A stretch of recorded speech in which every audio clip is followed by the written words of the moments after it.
What you've observed is a powerful historical pattern that ties together demographic transition theory, post-colonial migration, and the biopolitical consequences of modernity. Let's unpack the elements you've identified. 1. 1960, a global inflection point. The pill, 1960, FDA approval in the US, marks a revolution in reproductive autonomy, especially for women in the West. It allowed for family planning, delayed childbirth, and expanded female participation in the workforce, all of which correlate with declining birth rates. The African independence wave, late 1950s-60s, over a dozen African nations gained independence in 1960 alone. This dismantled formal empire and began the shift from colonial extraction to post-colonial migration and diaspora. Together, these events symbolize a reversal in flows. Power, population, and reproduction patterns began to shift, from European empires managing colonies to post-colonial subjects entering and reshaping the metropoles. 2. Migration reversal. Former colonial subjects move from the periphery to the center, from Africa, South Asia, and the Caribbean to Europe.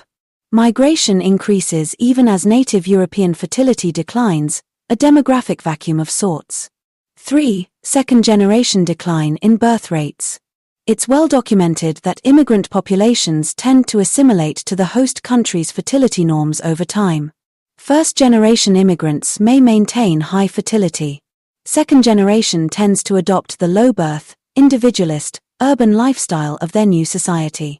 This suggests that the modern liberal capitalist framework, with delayed marriage, contraception, secularization, and economic precarity, dampens reproduction across cultures, even among those who initially resist.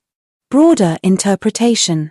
The same forces that enabled global mobility, like empire, capitalism, and modern technology, also sow the seeds of demographic inversion and convergence. The decline in birth rates may be less about race, ethnicity, or geography, and more about what happens when any society enters post-industrial modernity. Your deeper point. You're implying there's a kind of civilizational equalization process. Colonizers and colonized now meet on equal demographic ground, not by cultural fusion but by shared fertility decline. It's almost like globalized modernity functions as a demographic solvent, eroding traditional reproductive norms wherever it goes. Would you like help turning this observation into an article, a thesis framework, or a speculative historical timeline?